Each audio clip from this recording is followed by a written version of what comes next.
Vous êtes-vous déjà senti trahi par un être cher? Avez-vous déjà commis des erreurs si graves que vous pensiez ne plus pouvoir revenir en arrière?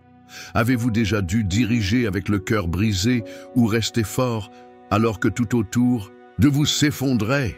Donc, cette histoire est pour vous, parce que le livre de 2 Samuel, ce n'est pas seulement la biographie d'un roi, c'est le portrait vivant de la lutte humaine entre le pouvoir et l'humilité, entre la chute et le pardon, entre le jugement de Dieu et sa miséricorde.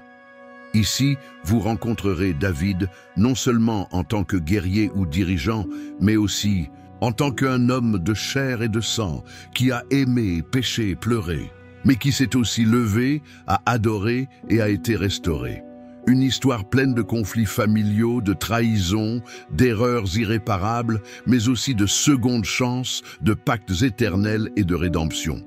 Si vous avez déjà eu l'impression que vos erreurs définissent votre destin, si vous avez déjà échoué ou si vous avez déçu d'autres personnes, cette histoire vous montrera que quand Dieu est au centre, le dernier mot est toujours l'espoir. Préparez-vous à voir votre propre vie reflétée dans chaque chapitre, parce que ce n'est pas seulement l'histoire de David, c'est l'histoire de tous ceux qui sont tombés et ont décidé de revenir. Avant que cette histoire puissante ne commence, assurez-vous d'être abonné à la chaîne et activez la cloche pour ne manquer aucun contenu qui peut transformer votre vie. Et laissez-moi vous demander quelque chose de très spécial. Écrivez dans les commentaires « Cette parole doit atteindre plus de gens ». Répondu « Cette parole doit atteindre plus de gens ». Ce simple commentaire permet à la vidéo d'atteindre davantage de vies qui ont besoin d'entendre cette vérité. Nous comptons sur vous pour faire vivre la parole. David reçoit la nouvelle de la mort de Saül. Le soleil venait à peine de se lever sur les collines de Tsiklag. David, loin du prophète Samuel, n'était pas encore roi de tout Israël, mais il tenait bon, menant ses hommes et attendant le moment voulu par Dieu. Il avait passé des années à fuir Saül, le roi qui l'avait persécuté par jalousie, bien que David n'ait jamais levé la main sur lui. Et puis, ce jour-là, quelque chose changea. Un jeune homme accourut du nord, le visage couvert de poussière et le cœur battant. C'était un Amalécite. Il portait à la main une couronne et un bracelet royal, et dans ses yeux, une nouvelle annonciatrice de mort. David, les yeux attentifs et l'âme en alerte, demanda « D'où venez-vous » Le messager, essoufflé, répondit « Je me suis échappé du camp d'Israël. » David s'approcha et continua « Que s'est-il passé? Dis-moi. » La gorge nouée, le garçon révéla « Le peuple s'enfuit de la bataille. Beaucoup moururent. Et Saül et son fils Jonathan furent également tués. » Ces mots tombèrent comme des pierres sur le cœur de David. Il ne cria pas. Il ne se réjouit pas. Il resta silencieux un instant, comme s'il cherchait à comprendre si c'était bien vrai. Puis il déchira ses vêtements, signe de profond deuil et de douleur. Ses hommes firent de même. David pleurait. Non seulement pour un roi, mais aussi pour un père spirituel qu'il avait autrefois accueilli. Et surtout, il pleurait pour Jonathan, son ami fidèle, son âme sœur, son frère de cœur. La douleur était immense. Mais David fit quelque chose d'encore plus inattendu. Il composa une complainte, un chant, un hommage. Intitulé « Le chant de l'arc », il demanda qu'il soit enseigné à tout Juda. Il y exaltait la bravoure de Saül et la noblesse de Jonathan. Il dit « Comme les puissants sont tombés, Jonathan, mon frère, tu m'as causé une grande détresse. Ton amour pour moi était merveilleux, plus grand que l'amour des femmes. » Oui, David a choisi d'honorer même celui qui le persécutait, car il savait que ce n'est pas la fin qui compte, mais la façon dont Dieu l'a choisi. Saül était loin du Seigneur, et malgré ses défauts, il était roi. Mais ce que ce messager ignorait, c'est que cette nouvelle ouvrirait les portes d'une ère nouvelle, car le trône d'Israël était désormais vide. David, éprouvé pendant des années dans le désert, allait connaître l'accomplissement de la promesse. 2. David est proclamé roi à Hébron. Après la mort de Saül, David ne se précipita pas pour obtenir la couronne. Il ne se proclama pas roi. Il ne chercha pas à s'emparer du trône par la force. Il rechercha plutôt la direction de Dieu. Comme toujours, David consulta le Seigneur avec une question simple mais puissante. « Dois-je monter dans l'une des villes de Juda ?» Et Dieu répondit, « Montez. » David a continué, « Lequel dois-je prendre ?» Et le Seigneur dit, « À Hébron. » Hébron n'était pas une ville comme les autres. C'était un lieu sacré, lié à l'histoire des patriarches. C'est là qu'Abraham vécut de nombreuses années. C'est là que Sarah, Isaac, Jacob et d'autres furent enterrés. C'était une terre promise. Et maintenant, elle allait être le théâtre du prochain chapitre du plan de Dieu. David monta à Hébron, accompagné de ses 2 femmes, Ahinoam et Abigail, et de tous les hommes fidèles qui avaient combattu et souffert à ses côtés dans ces moments difficiles. Il ne les abandonna pas. Ils emmenèrent avec eux leurs familles, leurs troupeaux et leur espoir. À leur arrivée, les chefs de la tribu de Juda, le peuple de la lignée de David, le recherchèrent. Et là, sans résistance, sans guerre, sans trahison, oint David roi sur la maison de Juda. C'était la 2e onction de sa vie.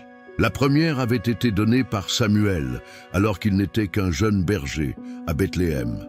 Le garçon qui avait affronté Goliath, le fugitif caché dans les grottes, était désormais roi. Mais il faut dire quelque chose d'important. David n'était pas encore roi de tout Israël. Seul Juda le reconnaissait. Les autres tribus restèrent fidèles à la maison de Saül. Ish-Boshet, fils de Saül, fut fait roi par Abner, le chef de l'armée, et régna à Mahanaïm, de l'autre côté du Jourdain. En d'autres termes, le trône était toujours divisé. C'était comme si le cœur de la nation était brisé. Mais David n'essaya pas de forcer quoi que ce soit. Il savait que le timing de Dieu était parfait. Il attendrait patiemment et avec confiance que le Seigneur achève la bonne œuvre qu'il avait commencée dans sa vie. Et même maintenant, en tant que roi, David fit preuve d'honneur et de loyauté. Lorsqu'il apprit que les hommes de Jabès en Galaad avaient enterré le corps de Saül avec dignité, il les félicita. Il envoya un message de bénédiction disant « Béni sois-tu pour cet acte de miséricorde envers ton Seigneur Saül. » Oui, David était un roi, mais avant tout, il était un homme selon le cœur de Dieu. 3. Guerre civile et victoire. De David. L'histoire ne faisait que commencer, mais de profondes tensions régnaient déjà en Israël. Bien que David ait été oint roi à Hébron, les autres tribus d'Israël ne le reconnaissaient toujours pas. Elles avaient placé sur le trône Ish-Boshet, le fils de Saül, un homme qui, contrairement à son père, manquait de force et de charisme, mais qui servait de symbole de continuité pour ceux qui résistaient encore à l'autorité de David. Derrière Ish-Boshet se tenait Abner, le puissant commandant de l'armée de Saül.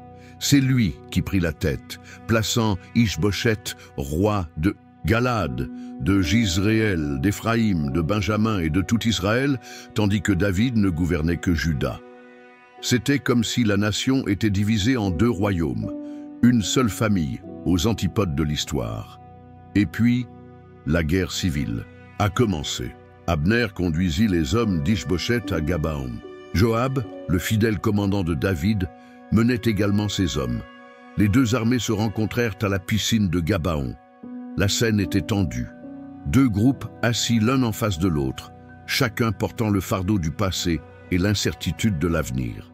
Abner a proposé que quelques jeunes hommes se lèvent et combattent devant nous. Si Joab accepta, et 12 hommes de chaque côté se levèrent. Mais au lieu d'une simple lutte, la rencontre tourna au sang. Chacun s'empara de l'épée de l'autre, et tous les 24 moururent ensemble au même instant. Cette scène fut le déclencheur. Soudain, toutes les armées se lancèrent dans la bataille. Ce fut un jour de carnage. Et l'armée de David, menée par Joab, remporta la victoire. Abner dut fuir. À sa poursuite, Asaël, le frère de Joab, se lança à sa poursuite à toute vitesse. Mais Abner, cherchant à empêcher la mort du jeune homme, le prévint. « Arrête! Écarte-toi! Pourquoi te ferais-je du mal ?» Asaël ne s'arrêta pas, et Abner, n'ayant pas le choix, le transperça de sa lance. Asaël tomba raide mort. La douleur de la guerre avait dépassé le cadre politique. Elle était désormais personnelle. Malgré la victoire de David, la guerre ne s'arrêta pas là. Pendant longtemps, les conflits et les tensions opposèrent les familles de David et de Saül. Mais la Bible dit quelque chose d'important. La maison de David devenait de plus en plus forte, et la maison de Saül s'affaiblissait de jour en jour. Le temps révéla qui était véritablement le chef choisi par Dieu. David ne se contenta pas de résister, il grandit. Pendant ce temps, Ish-Bosheth s'affaiblissait, et même Abner, le pilier de son règne, commença à douter de sa loyauté. Ce fut le début d'un mouvement inévitable. La fin du règne de Saül et l'avènement du royaume de David. Et même au milieu de la douleur et du sang versé, la main de Dieu guida tout, préparant la voie à l'unification d'Israël sous un seul roi. Si ce moment parle à votre cœur, écrivez dans les commentaires « Je suis ici parce que Dieu a encore un plan pour moi ». Cela vous renforce non seulement, mais encourage également les autres qui lisent. 4. David devient roi de tout Israël. La tension entre les maisons de Saül et de David persista pendant des années. Mais peu à peu, la situation commença à changer. Le règne d'Ish-Bosheth s'effondrait. Abner, le commandant de l'armée qui l'avait porté sur le trône, se brouilla avec lui. Ce fut un conflit personnel mais lourd de conséquences. Ish-Bosheth accusa Abner d'avoir couché avec la concubine de Saül, et ce fut la goutte d'eau qui fit déborder le vase. Abner, offensé et excédé, décida de faire ce qu'il n'avait jamais fait auparavant. Il offrit son allégeance à David. C'est « Je ferai une alliance avec toi et je te livrerai tout Israël. » David accepta, mais il demanda un signe. Il voulait récupérer sa femme Michal, la fille de Saül, qui avait été donnée à un autre homme.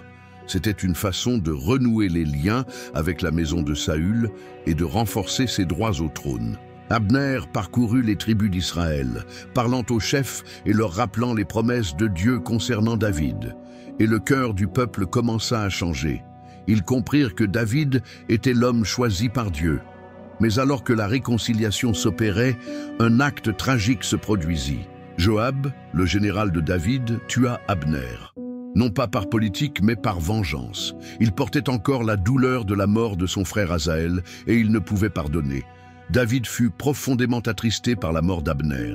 Il pleura, jeûna et déclara publiquement qu'il n'avait aucune part au crime. Il montra au peuple que son cœur était juste et craignait Dieu. Peu après, Ish-Bosheth fut assassiné par 2 de ses propres capitaines. Il pensait faire plaisir à David en lui, apportant la tête d'Ish-Bosheth comme preuve. Mais David réagit avec indignation.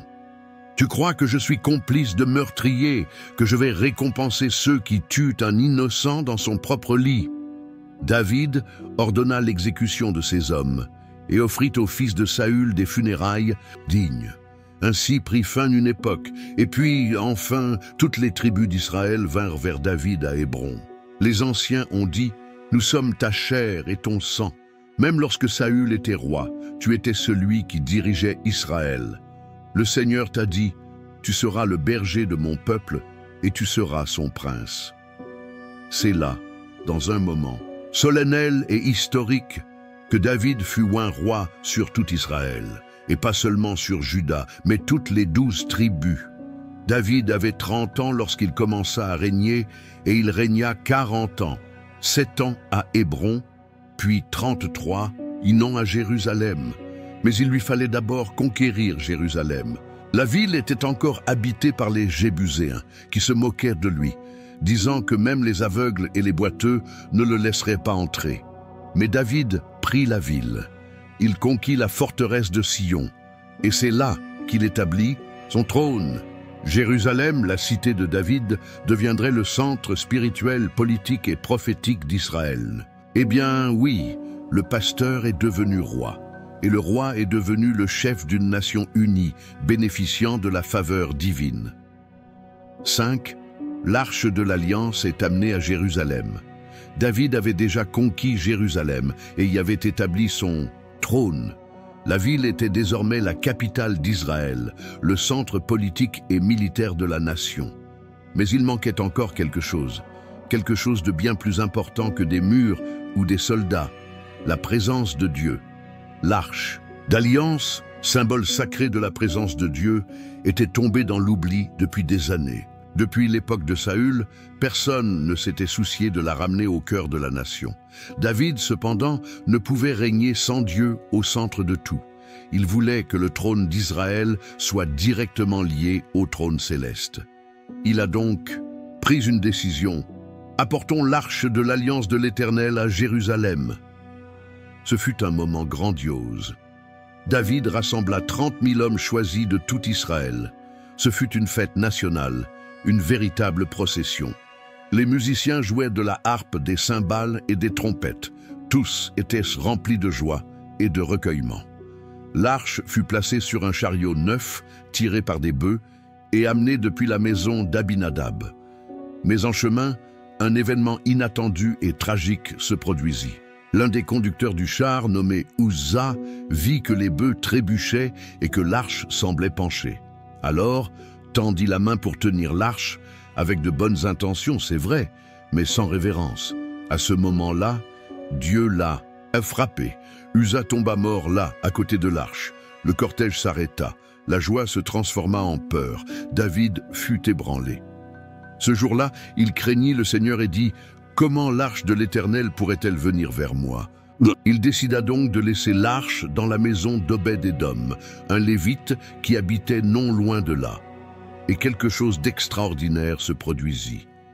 Dieu commença à bénir énormément la maison d'Obed-Édom. Lorsque David apprit cela, il comprit que la bénédiction ne résidait pas dans le fait d'éviter la présence de Dieu, mais dans le fait de s'approcher de lui avec révérence et obéissance. Il prépara donc tout à nouveau, mais maintenant la bonne façon. Les Lévites portaient l'arche sur leurs épaules, comme le prescrivait la loi de Moïse. Tous les 6 pas, David arrêtait le cortège et offrait des sacrifices. Lui-même dansait de toutes ses forces devant le Seigneur, vêtu d'un éphod de lin, expression d'humilité et de dévotion. Le peuple célébra. La musique emplit les rues. Le roi fut livré, non pas en tant qu'homme politique, mais en tant que fidèle. Mais tout le monde ne comprenait pas. Michal, fille de Saül et femme de David, l'observait par la fenêtre. Voyant son mari danser, elle le méprisa profondément. À son retour, elle le confronta avec ironie.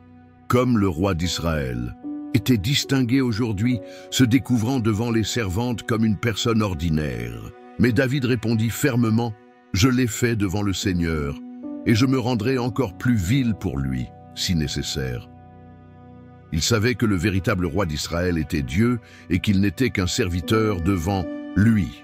L'arche fut finalement placée dans une tente spéciale à Jérusalem.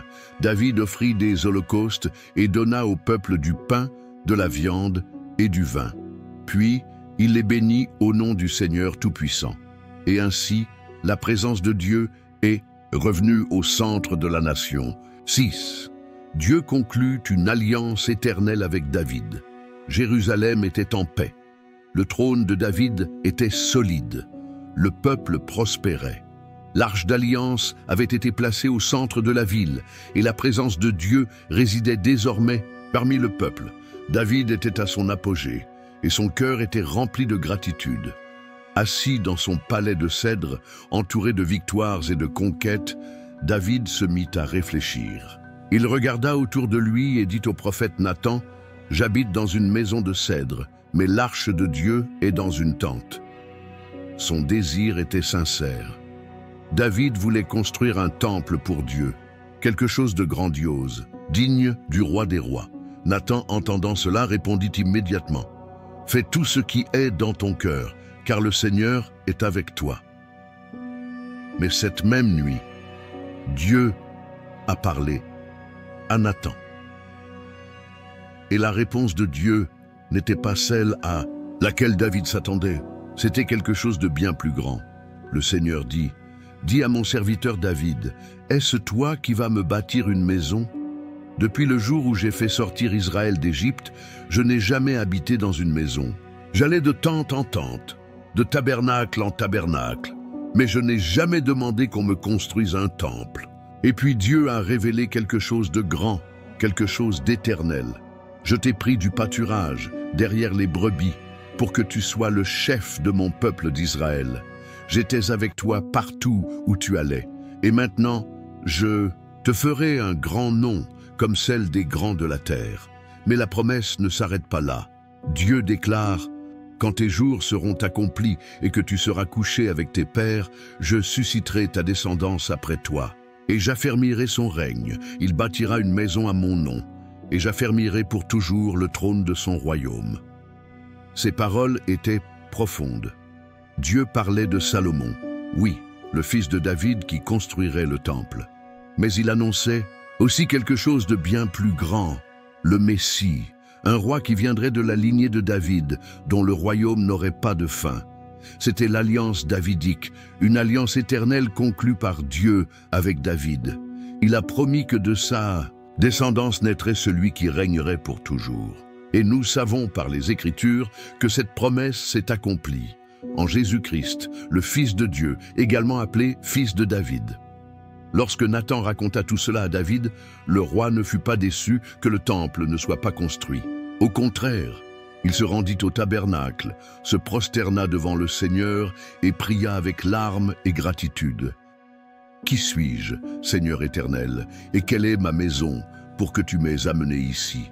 Pourtant, cela t'a semblé peu de choses, car tu as parlé de la maison de ton serviteur pour un temps futur, et tu m'as traité comme un homme de haut rang. » David a reconnu la grandeur du plan de Dieu. Il a compris qu'il ne s'agissait pas seulement de son histoire, mais d'un plan éternel qui allait au-delà de sa vie et annonçait le salut du monde. Dieu n'a pas simplement rejeté le temple à ce moment-là, il a offert l'éternité. 7. David étend son royaume et vainc ses ennemis. Le temps avait passé. La promesse de Dieu s'accomplissait sous les yeux de tout Israël. David n'était pas seulement le roi élu, il devenait désormais le plus grand roi de l'histoire de la nation. Mais la grandeur de son règne ne venait pas des palais ou des couronnes. Elle venait de présence de Dieu, d'obéissance et de victoire donnée par le Seigneur au milieu des batailles les plus difficiles. Après le pacte avec Dieu, David a commencé à fortifier ton royaume. Et cela impliquait de faire face aux nombreux ennemis qui l'entouraient. Des gens qui, depuis des générations, attaquaient Israël, opprimaient des familles et se moquaient du nom du Seigneur. Mais avec David, ce serait différent. Avec Dieu à sa tête, le roi marcha pour libérer les frontières et honorer le nom du Très-Haut. Première victoire, les Philistins. Les anciens ennemis d'Israël étaient toujours actifs. Les Philistins, qui avaient tué Saül et blessé le peuple de Dieu, représentaient une menace constante. Mais David leur résista et Tlès a vaincu avec force et stratégie. La Bible dit que David a pris Méthégama et soumit les Philistins. Ils furent contraints de se rendre. La terreur de leur armée se répandit, mais non à cause de la force humaine. C'était Dieu qui a combattu aux côtés de son oint. Deuxième victoire, les Moabites. David se tourna alors contre les Moabites. Ce peuple, malgré ses liens avec Israël par Ruth, vivait désormais en opposition avec le Seigneur. David les vainquit et les imposa sous tribut. Ils ne pouvaient plus agir librement. Ils reconnaissaient désormais l'autorité du Dieu d'Israël. Troisième victoire, Hadadézer et les Araméens. Alors David fit face, félicitations, roi de Tsoba, au nord. Ce roi avait rassemblé une puissante armée, mais rien ne put résister à la main du Seigneur. David les vainquit et captura chars, chevaux et soldats. Lorsque les Syriens de Damas vinrent au secours d'Hadadézer, ont également été vaincus. David plaça des garnisons dans toute cette région, et les peuples environnants commencèrent à rendre hommage à Israël. C'était une façon de dire « Nous reconnaissons que le Seigneur est avec ce roi ». La renommée de David s'est répandue. Et le plus impressionnant, il a toujours donné tout le mérite au Seigneur. La Bible dit « Et l'Éternel donna la victoire à David partout où il alla ». 2 Samuel 8, 6. Les trésors consacrés. Au Seigneur, David ne garda pas le butin de guerre pour lui-même. Il consacrait au Seigneur l'or, l'argent et le bronze. De chaque peuple conquis, Édom, Moab, Ammon, les Philistins et les Amalécites, David sépara les biens les plus précieux et les consacra au Dieu d'Israël. C'était comme pour dire, « La gloire n'est pas à moi, le trône est à toi, le royaume est à toi. » Justice et loyauté au sein du gouvernement. Et ce n'est pas seulement au combat que David fit preuve de grandeur. Il organisa le gouvernement avec justice. Il établit Joab à la tête de l'armée, Josaphat comme archiviste, Tsadok et Ahimelech comme prêtres et Benaja comme chef de la garde royale. David régnait avec intégrité, jugeant avec justice et administrant avec sagesse. Le peuple se sentait protégé, honoré et guidé par un chef qui craignait Dieu.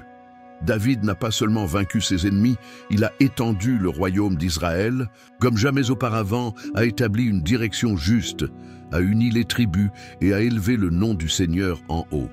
C'était un guerrier, certes, mais il était aussi un serviteur du Dieu très haut, et son plus grand triomphe a été de garder Dieu au centre de tout. Avez-vous l'impression que cette histoire touche une partie de votre vie?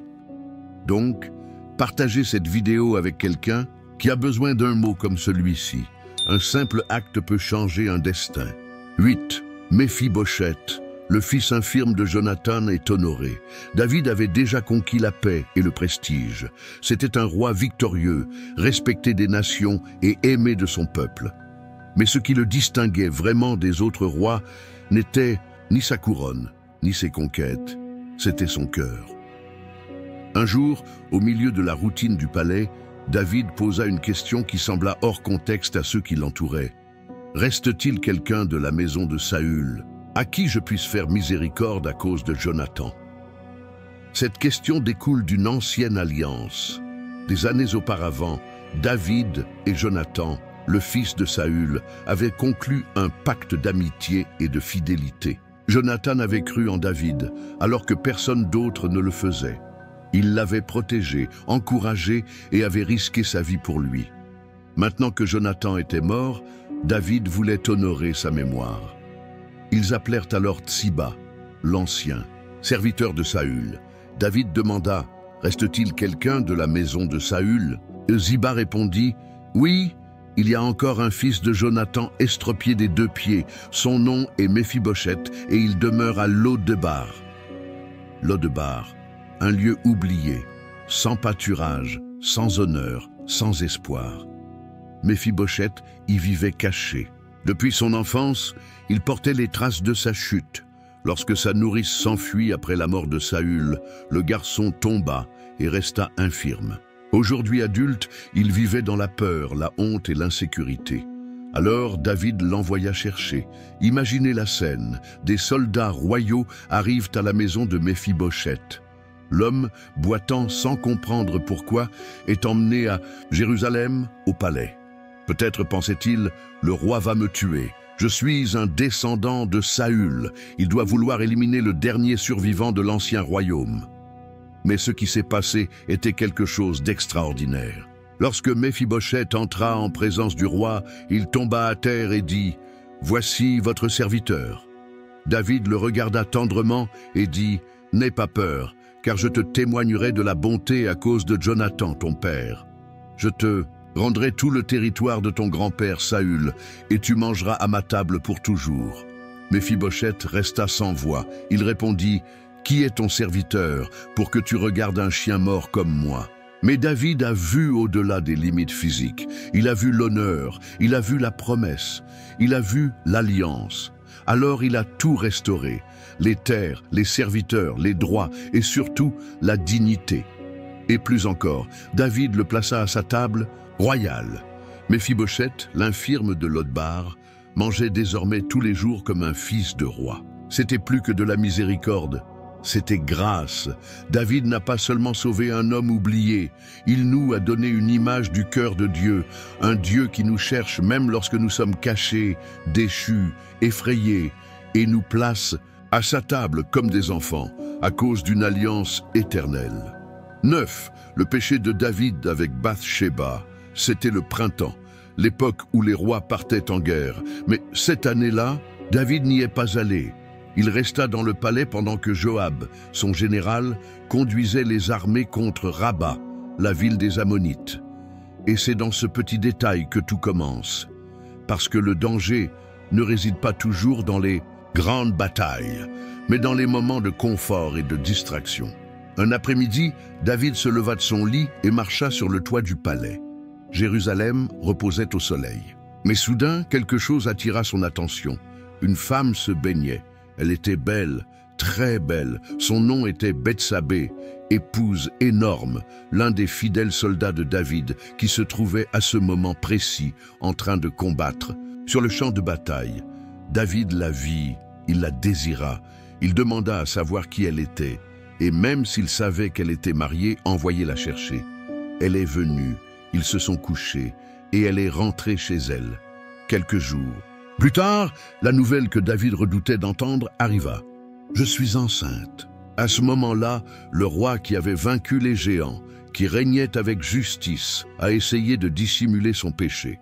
Il fit appeler Uri de retour de la guerre, dans l'intention de le faire coucher avec sa femme et de croire ainsi que l'enfant était de lui. Mais Uri était un homme loyal. Il n'entra pas dans sa maison. Il dormit à la porte du palais parmi les serviteurs, disant « Comment pourrais-je rentrer chez moi, manger, boire et être avec ma femme, alors que l'arche, Israël et Juda sont sous des tentes ?» David essaya une deuxième fois. Il enivra Uri, mais il ne rentra toujours pas chez lui. Et puis, David a pris une décision cruelle. Il écrivit une lettre à Joab, lui ordonnant de placer Uri en première ligne, à l'endroit le plus dangereux du combat, puis il devait se retirer et le laisser mourir. Et il envoya la lettre, par l'intermédiaire d'Uri lui-même. Ainsi fut fait. Uri tomba mort au combat. Lorsque la nouvelle parvint à David, il crut que tout était fini. Il prit Bathsheba pour femme et elle lui donna un fils. Mais ce que David a essayé de cacher n'est pas passé inaperçu aux yeux de Dieu. La Bible dit « Mais ce que fit David déplut à l'Éternel ». 2 Samuel 11, 27. Le roi qui avait autrefois épargné la vie de Saül, qui pleurait ses ennemis, avait maintenant tombé dans l'adultère et le meurtre. Mais l'histoire ne s'arrête pas là. Dieu, dans sa justice et sa miséricorde, allait le confronter, David. Non pas pour le détruire, mais pour le restaurer. 10. Le prophète Nathan le confronte. David pensait que tout était résolu. L'enfant était né, Bethsabée était désormais sa femme, Uri était mort et personne ne se doutait de rien. Le palais resta silencieux, mais Dieu n'était pas silencieux. Le Seigneur a tout vu, l'adultère, la tromperie, la lettre de mort, le mariage précipité. Et quand Dieu voit, il agit. Mais pas avec du tonnerre ou des éclairs. Il envoie une voix. Cette voix était celle du prophète Crème. Nathan était un homme respecté dans le royaume, un conseiller spirituel, un messager de Dieu. Il vint vers David, non pas en juge sévère, mais en porteur de charge, la vérité qui vous libère. Mais Nathan n'a pas commencé par des accusations. Il a raconté une histoire. Il y avait 2 hommes dans une ville. L'un était riche et l'autre pauvre. L'homme riche avait beaucoup de moutons et de vaches. Le pauvre homme n'avait qu'un seul petit agneau qu'il avait acheté et élevé. Il mangeait son pain, buvait sa coupe, dormait sur ses genoux. Il était comme sa fille. Un jour, un visiteur vint chez l'homme riche. Mais au lieu de prendre un de ses nombreux moutons, il prit l'agneau du pauvre homme. Il le tua et le servit à l'invité. En entendant cela, David était furieux. Sa justice s'est réveillée comme un feu. « Cet homme mérite la mort !» cria-t-il, « et il devra payer 4 fois plus pour ce qu'il a fait, car il n'a eu aucune compassion. » Nathan s'arrêta, alors. Il regarda le roi dans les yeux et dit fermement, « Tu es cet homme. » Le silence s'abattit comme une épée. David sentit son cœur s'arrêter. Nathan poursuivit, « Ainsi parle l'Éternel. Je t'ai oint pour roi sur Israël. Je t'ai délivré de la main de Saül. Je t'ai donné la maison de ton maître, des femmes, la puissance, la gloire. Et comme si cela ne suffisait pas, je t'aurais donné davantage. Pourquoi donc as-tu méprisé ma parole et pris la femme d'Uri? Tu l'as tuée avec l'épée des Ammonites, et puis vint le jugement de Dieu. L'épée ne s'éloignera jamais de ta maison. Ton péché était secret, mais ce que je ferai sera visible à tous. David aurait pu le nier, il aurait pu essayer de le justifier, mais non, il complètement cassé, et il a dit juste une phrase, « J'ai péché contre le Seigneur ». C'était sincère, c'était direct, c'était vrai. Et Nathan répondit avec miséricorde, « Le Seigneur a pardonné ton péché, tu ne mourras pas, mais l'enfant né de cette union mourra. » La sentence était sévère, le prix à payer était élevé, mais Dieu révélait quelque chose de profond. Le péché pardonné a toujours des conséquences. La grâce n'annule pas la justice. Mais la justice n'empêche pas la grâce. David pleura. Il écrivit des psaumes de repentance, comme le psaume 51. « Aie pitié de moi, ô Dieu, selon ta bonté. Contre toi seul, j'ai péché. Crée en moi un cœur pur, ô Dieu, et renouvelle en moi un esprit bien disposé. » Ce jour-là, le puissant roi devint un homme brisé, mais dans cette fragilité, Dieu a commencé à restaurer son âme. Et c'est ce qui rend l'histoire de David si profonde, non pas l'absence d'erreur, mais la profondeur du regret. 11. La tragédie dans la famille de David. Le péché de David avait été pardonné, mais comme l'avait dit le prophète Nathan, l'épée ne s'éloignait pas de sa maison. Et maintenant, ce jugement allait commencer à s'accomplir. Au sein de votre propre famille, la douleur de David ne viendrait pas de l'extérieur, mais du sang de son sang.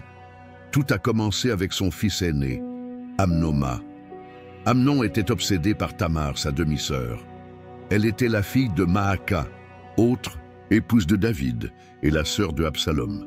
Ce qu'Amnon ressentait, ce n'était pas de l'amour, c'était un désir malsain. Il devint si obsédé qu'il tomba malade. Puis, avec l'aide malicieuse de son ami Jonadab, il élabora un plan machiavélique.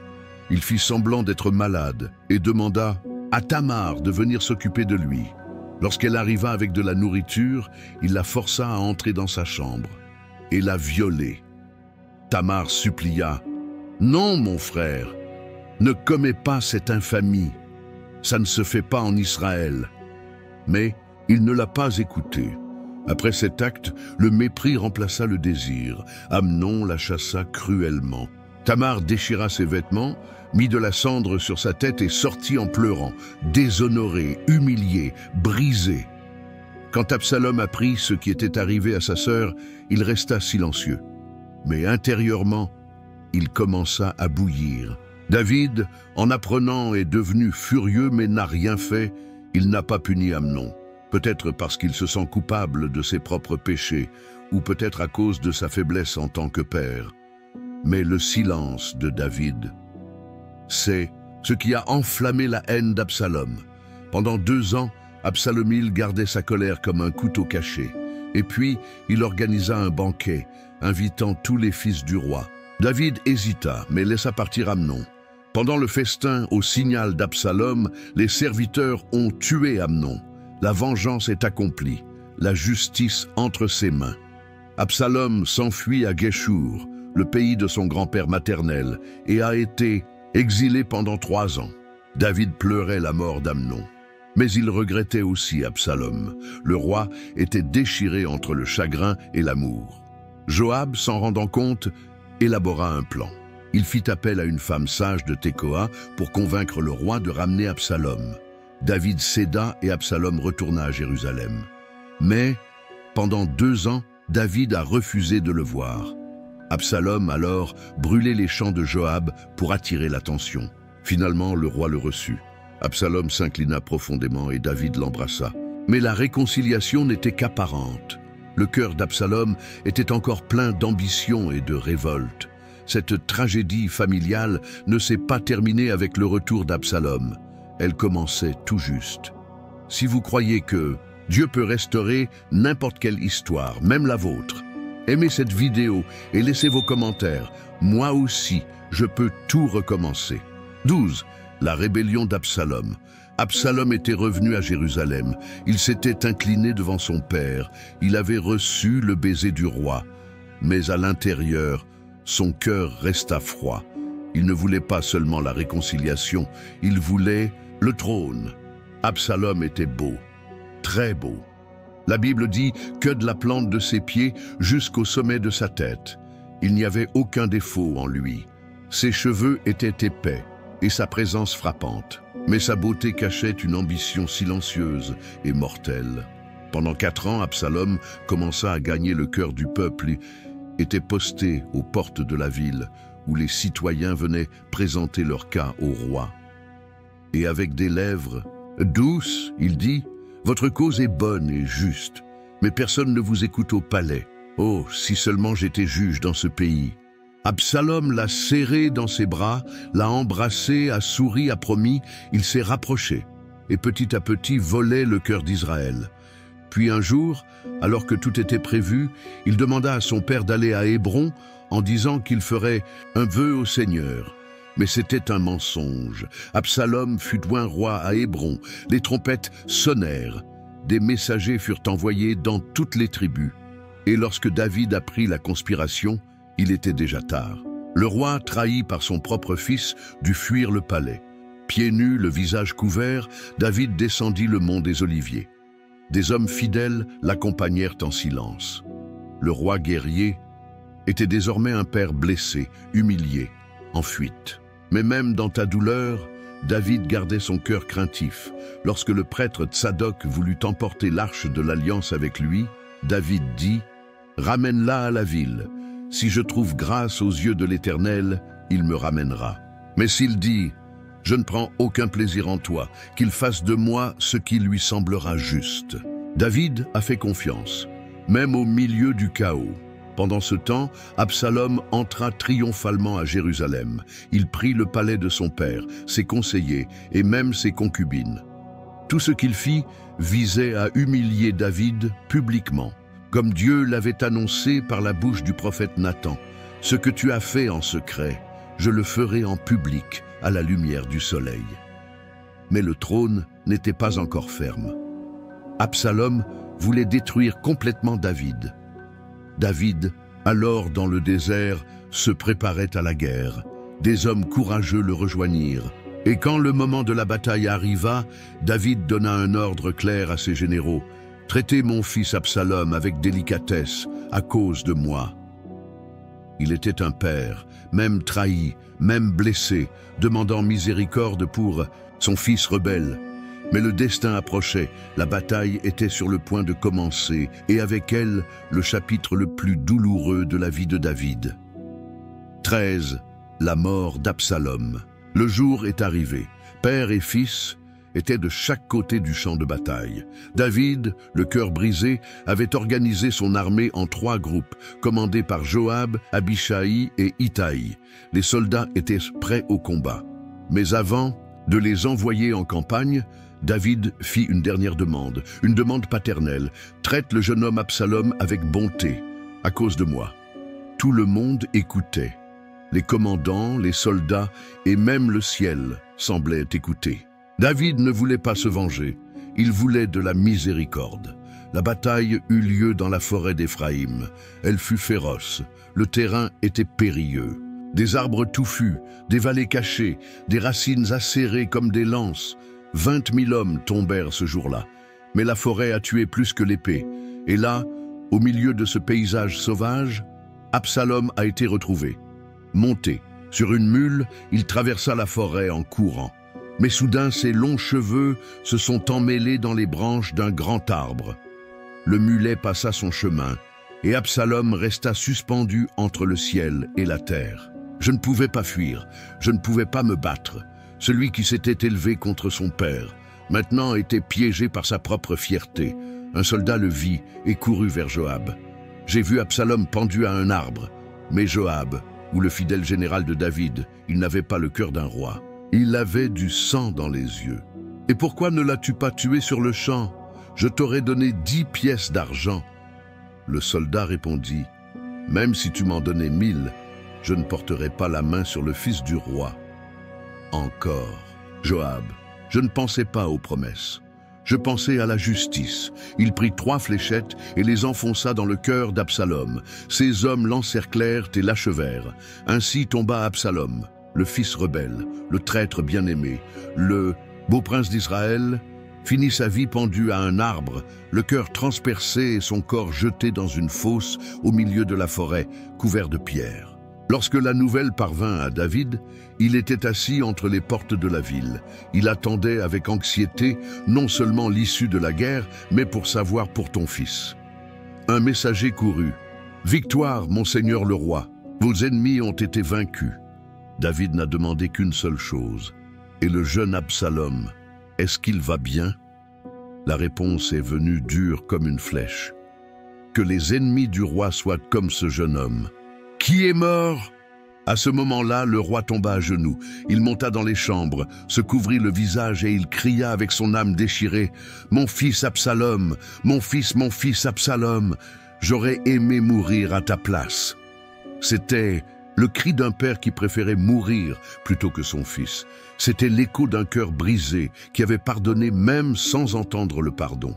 Et là, aucun regret pour David. On voit quelque chose de profond. Le véritable amour n'a pas besoin de retour. L'amour, même lorsque l'autre choisit de s'éloigner. Pleurer, même lorsque l'autre personne lève la main. Pardonnez, même lorsque l'autre personne vous fait du mal. David avait gagné la guerre, mais ce jour-là, j'ai perdu un fils.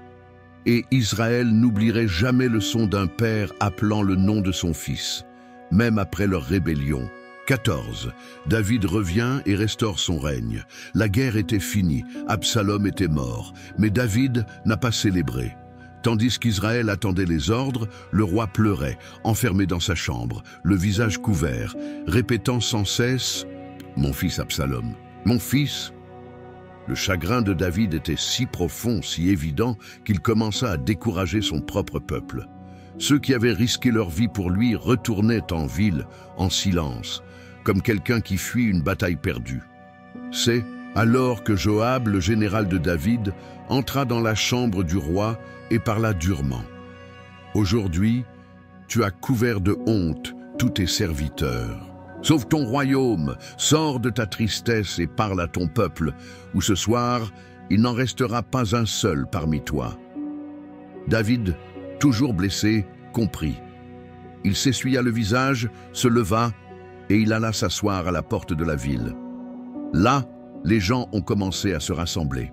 Ils reconnaissaient toujours leur roi, mais Israël était désormais divisé. La moitié avait soutenu Absalom, l'autre était resté avec David. Le trône lui appartenait, mais il fallait reconquérir le cœur du peuple. Puis, les démarches diplomatiques ont commencé. Les tribus du Nord demandèrent « Pourquoi le peuple de Juda n'a-t-il pas ramené le roi ?» Et Juda, la tribu de David, fut offensée de ne pas avoir été inclus. David, avec sagesse, parlait aux anciens de Juda à calmer les choses et les a invités à le ramener. Il a également nommé Massa, qui avait été le général d'Absalom, comme nouveau commandant de son armée, à la place de Joab. Un geste de réconciliation publique. Avec tout réglé, David a traversé le Jourdain, où il a été accueilli par une foule. Mais tout le monde n'est pas venu avec que de la joie. Shimei, l'homme qui l'avait maudit pendant la fuite, semblait trembler. De peur, il se jeta à terre et dit « Ne tenez pas compte de ce que j'ai dit, mon seigneur le roi. Je vous demande de ne pas garder rancune. » Abishai, frère de Joab, voulait le tuer. Mais David répondit « Qu'ai-je à faire avec vous, un fils de Tserouja? Ne suis-je pas aujourd'hui roi d'Israël » Et t'a pardonné à Shimei. Méphibosheth arriva aussi. Il était maigre et ses vêtements étaient sales. Il n'avait pas pris soin de lui depuis la fuite de David. David a demandé « Pourquoi n'es-tu pas venu avec moi ?» Méphibosheth répondit « Mon serviteur m'a trompé. Je voulais partir, mais il m'a laissé faire. Ma loyauté, et va à toi, mon roi. » David partagea le territoire qu'il lui avait donné en signe d'équilibre. Mais Méphibosheth dit « Qu'il les garde, il me suffit que mon roi soit revenu en paix. » Et entre câlins, larmes et réconciliation, David entra de nouveau à Jérusalem. Le roi revint, mais pas comme le même homme qui était parti. Il portait désormais des cicatrices, des pertes, des leçons. Le palais était entier, mais son cœur avait été brisé en chemin. Et pourtant, il ne s'est pas endurci, pardonné, réuni. reconstruit. Car ceux qui sont appelés par Dieu ne gouvernent pas seulement avec une épée ou une couronne, mais avec grâce. 15. Le dernier recensement, le jugement et l'autel. David vivait ses dernières années de règne. Il avait affronté des guerres, des trahisons, des pertes irréparables, mais il avait aussi connu des miracles, des victoires et la faveur divine. Mais même l'homme selon le cœur de Dieu n'a pas été exempté d'échecs. Un jour, David a fait une grave erreur. Une erreur qui n'impliquait ni adultère ni meurtre, mais fierté. Il a décidé compter le nombre d'hommes aptes à la guerre dans tout Israël et Juda. Il ordonna à Joab, son chef, « Parcourez toutes les tribus, depuis Dan jusqu'à Beersheba, et faites le dénombrement du peuple, afin que je connaisse leur nombre. » Joab, surpris, essaya de le dissuader. « Pourquoi veux-tu cela, mon Seigneur? Ne sont-ils pas tous à l'Éternel? Pourquoi voudrais-tu faire tomber Israël dans la faute ?» Mais David a insisté, et Joab obéit à contre-cœur. Pendant 9 mois et 20 jours, le recensement fut effectué. Le nombre de guerriers était considérable. Le royaume était puissant. Le décompte était terminé, mais le cœur de David était rempli de remords. Dès qu'il reçut les chiffres, David reprit ses esprits. Il ressentit le poids de ce qu'il avait fait. Il savait, j'ai fait confiance aux chiffres, pas à Dieu. Il s'est confié dans l'armée et non dans le bras de l'Éternel. Et il déclara, le cœur lourd, j'ai commis un grand péché. Mais maintenant, Seigneur, je t'en prie, pardonne l'iniquité de ton serviteur, car j'ai agi en insensé. Dieu répondit. Il envoya le prophète Gad avec un message direct. Ainsi parle le Seigneur, je vous donne 3 options. Choisissez-en une. 1. 7 ans de famine dans votre pays. 2. 3 mois à fuir tes ennemis. 3. 3 jours de peste sur le pays. David fut bouleversé, mais il répondit, « Je suis profondément affligé. Tombons entre les mains du Seigneur, car ses miséricordes sont grandes, et ne me laissons pas tomber entre les mains des hommes. » Alors, la peste est arrivée. Pendant 3 jours, l'ange du Seigneur traversa Israël. 70 000 hommes périrent. La terreur se répandit comme un vent brûlant. Mais lorsque l'ange étendit sa main sur Jérusalem, Dieu avait de la compassion. Arrêtez la destruction. Et il dit, « Assez, arrête ta main. » L'ange du Seigneur était à côté de l'aire de battage d'Arona le Jébusien. David, voyant l'ange debout là, il se prosterna face contre terre. Il s'écria, « N'ai-je pas péché? Quelle est la faute de ce peuple? Que ta main tombe sur moi et sur ma maison. » Gad apporta alors l'instruction finale. Construisez un autel à l'Éternel sur l'aire de battage d'Araouna.